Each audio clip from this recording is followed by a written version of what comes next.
రాష్ట్రానికి గౌరవం తెచ్చే విధంగా ఉండాలి, గౌరవం దింపే విధంగా ఉండకూడదు అని అన్నది నేను చెప్తా ఉన్నా.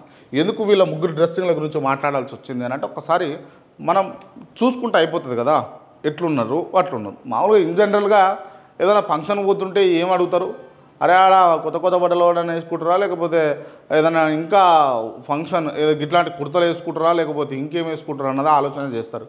లేదు అందరు నార్మల్గా పోతారంటే నార్మల్గా పోతారు, లేదు జర ఉన్నతంగా పోతారు అంటే ఓ మంచి అంగి ఇంతవరకు వేసుకొని అంగి తీసి బీరువాళ్ళకి వచ్చి తీసుకొని వేసుకొని పోతారు. దావతల ముచ్చటనే చెప్తున్నా. జనరల్గా మధ్యతరగతి పేదోళ్ళు కుటుంబాలలో జరిగే అంశాలు అటువంటిది ఓ అధికారిక కదా సమావేశాలకు పోయినప్పుడు, అధికారికంగా నువ్వు మాట్లాడడానికి పోయినప్పుడు ఎట్లా పోతారండి?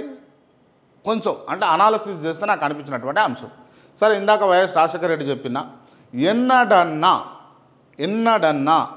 కేసీఆర్ను ఓ టీషర్ట్లు చూసిరా, కేసీఆర్ను ఓ టీషర్ట్లు చూసిరా. ఆయన ముఖ్యమంత్రిగా 15 ఉన్నాడు కదా, టీషర్ట్ ఉన్న పిక్ ఒక్కటి పెట్టుర్రి నాకు.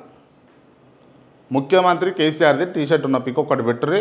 నేను కేసీఆర్ను కూడా అంటా, ఏమైనా కేసీఆర్కి ఇట్లా చేసినవేం సార్, ఇదేనా మర్యాద, నిన్ను చూసే ఇన్స్పైర్ అయ్యిండు ఇప్పుడు మా రేవంత్ అన్న అని చెప్పేసి అంట, బరాబర్ అంట. లేదు, వైఎస్ రాజశేఖర రెడ్డి వేసుకున్నది ఏదైనా బెటర్. ముఖ్యమంత్రి అయినా కోసమా మళ్ళీ ముఖ్యమంత్రి కాకముందుకు ఏదో ఫోటో తీసుకొచ్చి లేకపోతే ప్రైవేట్గా ఆయన ఉన్నది వాళ్ళ కుటుంబ సభ్యులతో అన్నం తింటుంది కాదు, పెట్టరు చూద్దాం. దొరకాయి.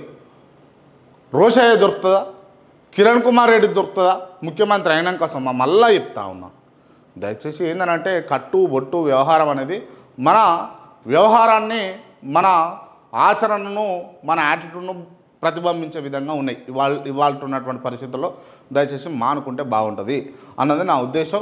సో మానుకునే హక్కు మీకు లేదు, మానుకో అని చెప్పే హక్కు నీకు లేదు అని అనుకుంటే మాత్రం ఇక మీరు పప్పులో కాలేసినట్టు ఇక మీ ఇష్టం. ఇక నేనేం చెప్పదలుచుకోలేదు ఈ విషయంలో. ఇక దయచేసి చూసుకోండి మరి. కానీ నిజంగా ఏ మాట కామాట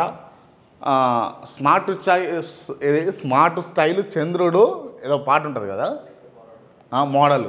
సో నిజంగా ముఖ్యమంత్రి గారు చాలా నైస్గా యంగ్ అంటే ఒక 10th క్లాస్ పిల్లగాళ్ళ లెక్క అయితే నాకు కనిపిస్తున్నాడు. చూడండి, నాకంటే యంగ్ ఉన్నాడు. నాకంటే 55 సంవత్సరాలు అంటే వాళ్ళు నమ్ముతారా? నమ్మరు. సో ఇందుకే కుళ్ళుతోటి అంటుర్రు సార్, దయచేసి కుళ్ళుతోటి అంటుర్రు, కుళ్ళుతోటి రాసిరు ఈ పత్రికలు కూడా.